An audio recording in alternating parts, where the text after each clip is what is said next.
Coram Deo Church Bible Reading Plans. Read the Bible in a year. February 18th. Leviticus 1. The Lord called Moses and spoke to him from the tent of meeting, saying, Speak to the people of Israel, and say to them, When any one of you brings an offering to the Lord, you shall bring your offering of livestock from the herd or from the flock. If his offering is a burnt offering from the herd, he shall offer a male without blemish. He shall bring it to the entrance of the tent of meeting, that he may be accepted before the Lord. He shall lay his hand on the head of the burnt offering, and it shall be accepted for him to make atonement for him. Then he shall kill the bull before the Lord, and Aaron's sons the priests shall bring the blood, and throw the blood against the sides of the altar that is at the entrance of the tent of meeting.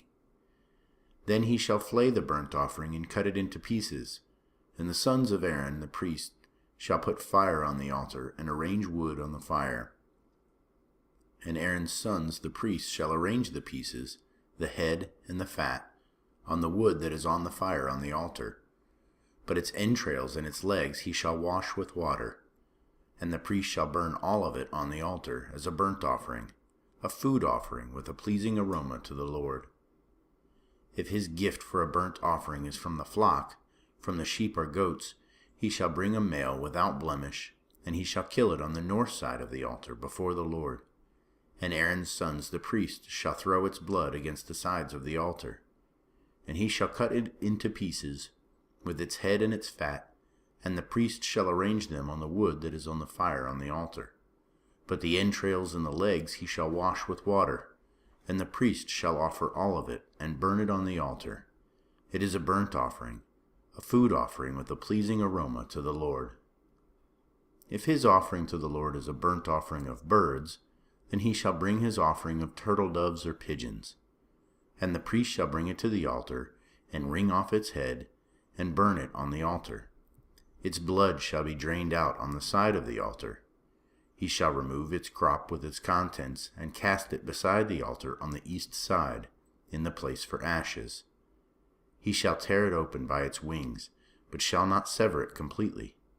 And the priest shall burn it on the altar, on the wood that is on the fire. It is a burnt offering, a food offering with a pleasing aroma to the Lord. Psalm 45. Your throne, O God, is forever. To the choir master, according to lilies, a maskil of the sons of Korah, a love song. My heart overflows with a pleasing theme. I address my verses to the King. My tongue is like the pen of a ready scribe. You are the most handsome of the sons of men. Grace is poured upon your lips. Therefore God has blessed you forever. Gird your sword on your thigh, O mighty one, in your splendor and majesty. In your majesty ride out victoriously, for the cause of truth and meekness and righteousness. Let your hand teach you awesome deeds. Your arrows are sharp. In the heart of the king's enemies, the peoples fall under you. Your throne, O God, is forever and ever. The scepter of your kingdom is a scepter of uprightness. You have loved righteousness and hated wickedness. Therefore God, your God, has anointed you with the oil of gladness beyond your companions. Your robes are all fragrant with myrrh and aloes and cassia. From ivory palaces stringed instruments make you glad. Daughters of kings are among your ladies of honor. At your right hand stands the queen in gold of Ophir. Hear, O daughter, and consider, and incline your ear. Forget your people in your father's house, and the king will desire your beauty. Since he is your Lord, bow to him. The people of Tyre will seek your favor with gifts, the richest of the people. All glorious is the princess in her chamber, with robes interwoven with gold. In many-colored robes she is led to the king, with her virgin companions following behind her. With joy and gladness they are led along as they enter the palace of the king. In place of your fathers shall be your sons. You will make them princes in all the earth. I will cause your name to be remembered in all generations. Therefore nations will praise you forever and ever. Luke 9.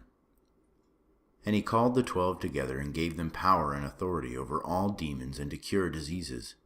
And he sent them out to proclaim the kingdom of God and to heal. And he said to them, Take nothing for your journey, no staff, nor bag, nor bread, nor money, and do not have 2 tunics. And whatever house you enter, stay there, and from there depart. And wherever they do not receive you, when you leave that town, shake off the dust from your feet as a testimony against them. And they departed and went through the villages, preaching the gospel and healing everywhere. Now Herod the Tetrarch heard about all that was happening, and he was perplexed, because it was said by some that John had been raised from the dead, by some that Elijah had appeared, and by others that one of the prophets of old had risen. Herod said, John I beheaded, but who is this about whom I hear such things? And he sought to see him. On their return the apostles told him all that they had done, and he took them and withdrew apart to a town called Bethsaida. When the crowds learned it, they followed him, and he welcomed them and spoke to them of the kingdom of God, and cured those who had need of healing. Now the day began to wear away, and the 12 came to him and said to him, Send the crowd away to go into the surrounding villages and countryside to find lodging and get provisions, for we are here in a desolate place. But he said to them, You give them something to eat. They said, We have no more than 5 loaves and 2 fish, unless we are to go and buy food for all these people. For there were about 5,000 men. And he said to his disciples, Have them sit down in groups of about 50 each. And they did so, and had them all sit down. And taking the 5 loaves and the 2 fish, he looked up to heaven and said a blessing over them. Then he broke the loaves and gave them to the disciples to set before the crowd. And they all ate and were satisfied, and what was left over was picked up, 12 baskets of broken pieces. Now it happened that he was praying alone. The disciples were with him, and he asked them, Who do the crowds say that I am? And they answered, John the Baptist. But others say Elijah, and others that one of the prophets of old has risen. Then he said to them, But who do you say that I am? And Peter answered, The Christ of God. And he strictly charged and commanded them to tell this to no one, saying, The Son of Man must suffer many things and be rejected by the elders and chief priests and scribes, and be killed, and on the 3rd day be raised. And he said to all, If anyone would come after me, let him deny himself and take up his cross daily and follow me. For whoever would save his life will lose it, but whoever loses his life for my sake will save it. For what does it profit a man if he gains the whole world and loses or forfeits himself? For whoever is ashamed of me and of my words, of him will the Son of Man be ashamed when he comes in his glory and the glory of the Father and of the holy angels. But I tell you truly, there are some standing here who will not taste death until they see the kingdom of God. Now about 80 days after these things, he took with him Peter and John and James and went up on the mountain to pray. And as he was praying, the appearance of his face was altered, and his clothing became dazzling white. And behold, 2 men were walking with him, Moses and Elijah, who appeared in glory and spoke of his departure, which he was about to accomplish at Jerusalem. Now Peter and those who were with him were heavy with sleep, but when they became fully awake, they saw his glory and the 2 men who stood with him. And as the men were parting from him, Peter said to Jesus, Master, it is good that we are here. Let us make 3 tents, one for you, and one for Moses, and one for Elijah, not knowing what he said.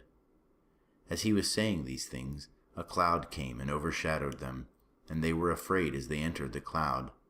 And a voice came out of the cloud, saying, This is my Son, my chosen one. Listen to him. And when the voice had spoken, Jesus was found alone. And they kept silent and told no one in those days anything of what they had seen. On the next day, when they had come down from the mountain, a great crowd met him. And behold, a man from the crowd cried out, "Teacher, I beg you to look at my son, for he is my only child. And behold, a spirit seizes him, and he suddenly cries out. It convulses him so that he foams at the mouth and shatters him, and will hardly leave him. And I begged your disciples to cast it out, but they could not." Jesus answered, "O faithless and twisted generation, how long am I to be with you and bear with you? Bring your son here." While he was coming, the demon threw him to the ground and convulsed him. But Jesus rebuked the unclean spirit and healed the boy, and gave him back to his father. And all were astonished at the majesty of God. But while they were all marveling at everything he was doing, Jesus said to his disciples, "Let these words sink into your ears. The Son of Man is about to be delivered into the hands of men." But they did not understand this saying, and it was concealed from them, so that they might not perceive it. And they were afraid to ask him about this saying. An argument arose among them as to which of them was the greatest. But Jesus, knowing the reasoning of their hearts, took a child and put him by his side, and said to them, "Whoever receives this child in my name receives me, and whoever receives me receives him who sent me. For he who is least among you all is the one who is great." John answered, "Master, we saw someone casting out demons in your name, and we tried to stop him, because he does not follow with us." But Jesus said to him, "Do not stop him, for the one who is not against you is for you." When the days drew near for him to be taken up, he set his face to go to Jerusalem. And he sent messengers ahead of him, who went and entered a village of the Samaritans to make preparations for him. But that people did not receive him, because his face was set toward Jerusalem. And when his disciples, James and John, saw it, they said, "Lord, do you want us to tell fire to come down from heaven and consume them?" But he turned and rebuked them, and they went on to another village. As they were going along the road, someone said to him, "I will follow you wherever you go."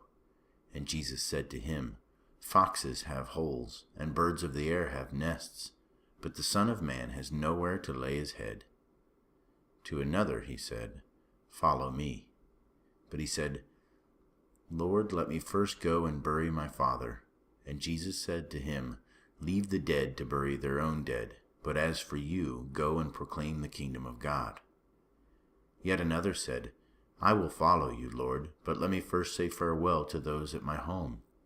Jesus said to him, "No one who puts his hand to the plow and looks back is fit for the kingdom of God." This is the word of the Lord.